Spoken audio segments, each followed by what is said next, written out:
नमस्कार। सोयाबीन किसानों के लिए भारतीय सोयाबीन अनुसंधान संस्थान द्वारा जारी इस साप्ताहिक सलाह में आप सभी का हार्दिक स्वागत है। साथियों, इस साल एक अलग परिस्थिति निर्मित हुई है। जो सोयाबीन की बोनी हम हर साल करते हैं, तो मानसून का आगमन या फैलाव एक साथ सभी जगह पे नहीं होने के कारण कुछ किसानों ने अभी तक सोयाबीन की बोनी कर चुके हैं। कुछ किसान अभी तक अच्छी बारिश का इंतज़ार कर रहे थे ताकि सोयाबीन की बोनी कर सके। पिछले 2-3 दिन पहले कुछ क्षेत्रों में अच्छी वर्षा हुई है, तो कुछ लोगों ने बोनी शुरू कर दी है और कुछ लोग अभी बोनी करने की प्रतीक्षा में हैं।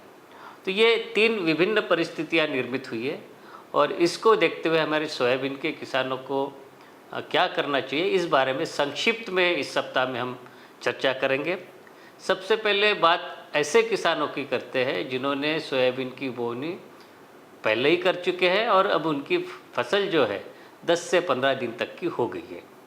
तो ऐसे किसानों को क्या करना चाहिए कि अब ये समय है कि खरपतवार प्रबंधन का, और यदि आपने बोनी के तुरंत बाद उपयोगी खरपतवार नाशक का प्रयोग नहीं किया है, तो इस समय पे आप जो खड़ी फसल में उपयोगी खरपतवार नाशक है जिसकी सूची इस समय पे आपको दी जा रही है, उसमें से कोई एक खरपतवार नाशक ले और उसका छिड़काव करें अपनी फसल पे।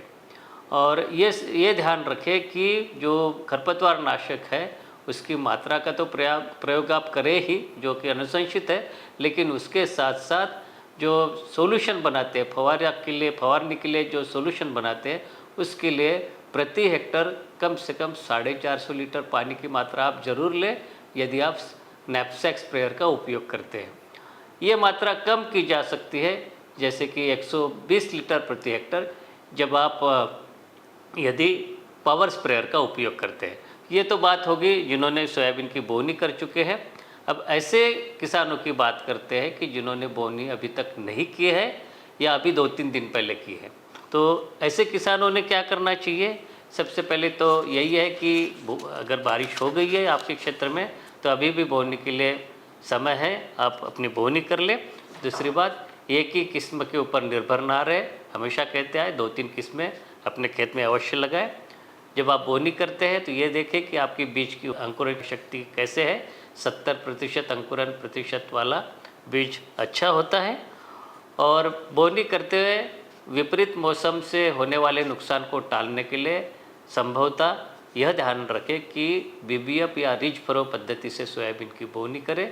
यदि ये मशीनें आपके पास में नहीं है तो आप सिंपल तरीका ये अपना सकते हैं कि बोनी के बाद में अपने खेत में देसी तरीके से हल चलाकर या बखर चलाकर 5 कतारों के बाद में या 6 कतारों के बाद में या 10 कतारों के बाद में अपनी सुविधा के अनुसार नाली बना सकते हैं। जब आप बोनी करेंगे तो आप ये ध्यान में रखें कि विभिन्न कीड़े और बीमारियों से अपनी फसल को सुरक्षित रखने के लिए बीज उपचार एक बहुत ही अच्छा माध्यम है, विकल्प है। और इसका एक फार्मूला हमने बना रखा है FIR, यानी जो बीज उपचार करते हुए सबसे पहले आप अनुशंसित फफूंदनाशकों से उपचारित करें, उसके बाद में कीटनाशक से उपचारित करें।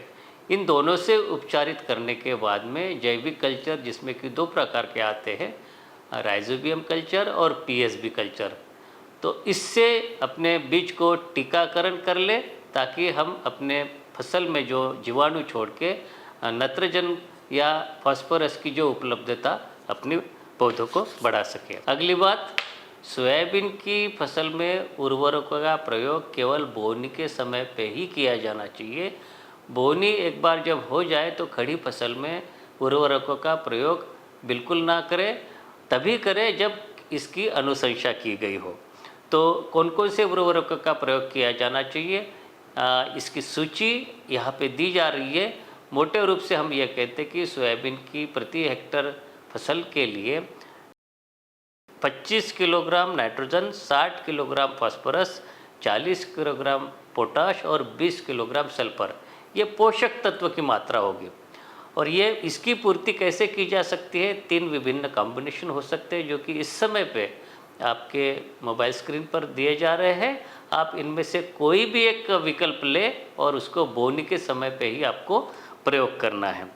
अगली बात ये ध्यान में रखें कि जब आप बोनी करते हैं तो बीज जब बोएंगे तो कतारों की जो दूरी है 45 सेंटीमीटर रखें और पौधे से पौधे की दूरी है ये ध्यान में रखें कि 5 से 10 सेंटीमीटर रखें। और जो किसान भाई इस समय पे विलम्ब से बोनी करने जा रहे हैं वो आप इसको कम कर सकते, कतारों की दूरी कम भी कर सकते हैं और बीज दर आप बढ़ा भी सकते हैं। अगली बात, जो जिन्होंने बोनी कर चुके हैं उनको तो खरपतवार प्रबंधन के लिए खरपतवार नाशक का छिड़काव करना ही है, लेकिन जो अभी बोनी कर रहे हैं तो आप इस समय पे बोनी के तुरंत बाद उपयोगी अनुशंसित खरपतवार नाशकों का प्रयोग कर सकते हैं। फिर से एक बार आपके स्क्रीन पे इसकी सूची दी जा रही है, आपको इनमें से कोई एक बोनी के तुरंत बाद उपयोगी खरपतवार नाशक का चयन करना है और 450 लीटर पानी के साथ में नैपसैक स्प्रेयर की सहायता से छिड़काव कर देना है बोनी के तुरंत बाद, या अगर पावर स्प्रेयर का उपयोग करते हैं तो 120 लीटर प्रति हेक्टर के हिसाब से इसका छिड़काव करें।